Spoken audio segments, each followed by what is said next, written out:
एकदम झटपट आणि हेल्दी आणि वजन कमी करणारा असा नाश्ता बनवायचा आहे। तर आज आपण बघूया ओट्स आणि मोड आलेल्या मुगापासून असे मस्त घावन किंवा चिला याला बोलतात। तर मी दोन प्रकारे दाखवलेला आहे, हा प्लेन दाखवलेला आहे, यावर कांदा टोमॅटो दाखवलेला आहे किंवा चीज पण घालू शकतात। तर नमस्कार, मी अनिता केदार रेसिपीज मराठीमध्ये तुमचं मनापासून स्वागत आहे।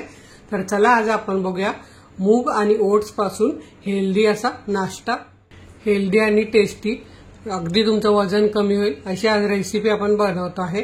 तर मूग आणि ओट्स यापासून चिला बनवतोय। तर त्यासाठी मी घेतले अर्धा कप ओट्स, हे बघा। आता हे आपल्याला आधी बारीक करून घ्यायचे आहेत। ओट्स आपले बारीक झालेले आहे, हे बघा। आता हे काढून घेऊया।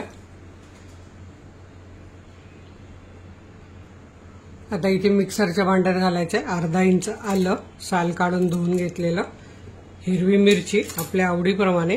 तर मी इथे एक फिक्की मिरची घेतली आहे आणि एक तिखट मिरची घेतलेली आहे। कोथिंबीर घालायची खूप सारी आणि एक वाटी मोड आलेले मूग घालायचे आहेत। आता हे आपण छान बारीक करून घेऊया। थोडंसं पाणी लागलं तर आपल्याला घालायचं आहे, हे बघा। आधी अर्धी वाटी पाणी घालूया।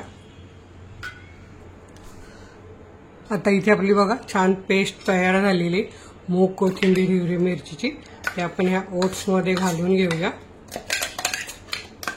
थोडंसं आपल्याला पाणी लागणार आहे, तर आपण अजून अर्धी वाटी पाणी मिक्सरच्या भांड्यात घालून ते भांडं धुवून नंतर आपण पाणी घालणार आहोत, म्हणजे सगळी पेस्ट पण निघून येईल। यात आपण घालूया पाव चमचा हळद, मिरची टाकली। जर तुम्हाला मिरची टाकायची नसेल तुम्ही लाल मिरची पावडर पण घालू शकता। चवीप्रमाणे घालायचं आहे मीठ।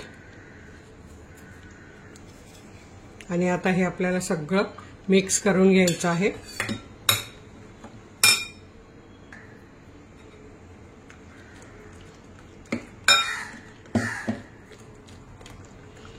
जसं आपण टोमॅटो ऑमलेट किंवा चण्याच्या पिठाचा बेसन पोळा बनवतो त्या पद्धतीने आपल्याला हे असं बॅटर बनवून घ्यायचं आहे, हे बघा। छान इथे आपलं बॅटर तयार झालंय। आता आपण बनवायला सुरुवात करूया चिला।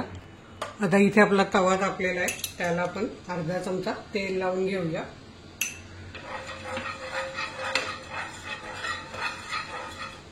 तुम्ही तूप पण लावू शकतात किंवा बटर पण लावू शकतात। आता इथे बघा आपले ओट्स भिजलेले आहेत, त्यामुळे बॅटर थोडं घट्ट झालेलं आहे।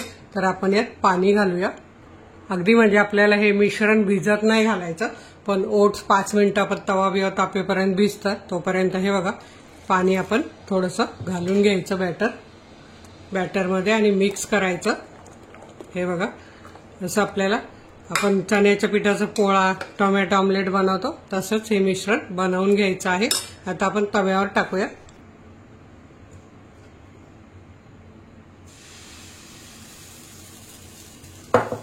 आणि हे मिश्रण असं चमचाने छान पसरवून घ्यायचं आहे।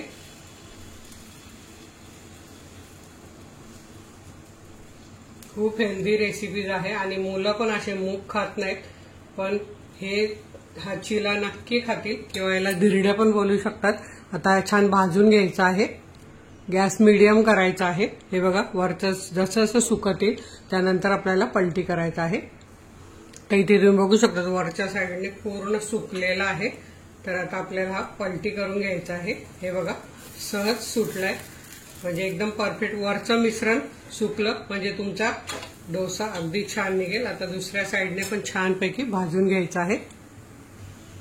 अगदी सकाळच्या नाश्त्याला पण हा तुम्ही बनवू शकतात। ज्यांना डायबिटीस आहे ते सुद्धा हे नाश्ता अगदी पोटभरीने खाऊ शकतात। आता इथे आपण बघूया मागच्या साईडने भाजला गेलाय का। तर हे बघा छान भाजला गेलेला आहे आणि चवीला तर खूप अप्रतिम लागतो। आणखी एक दुसरी पद्धत मी तुम्हाला दाखवते, हा काढून घेते।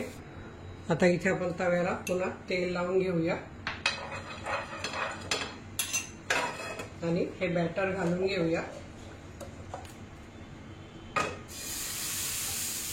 गॅस बारीक ठेवायचा बॅटर घालताना आणि आता हे असं चमचाने पसरवून घ्यायचं आहे।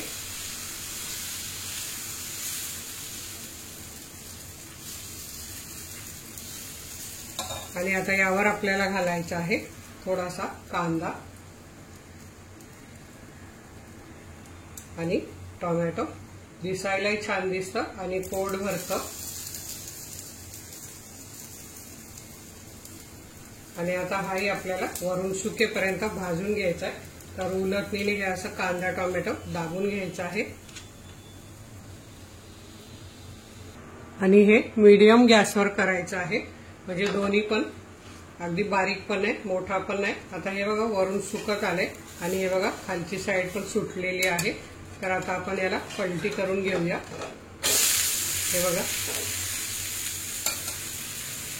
कशी जाळी पडलेली तुम्ही बघू शकता. अगदी आपण सोडा किंवा काही वापरलेले. आता दुसऱ्या साईडने पण अर्धा मिनिट भाजून घेऊया.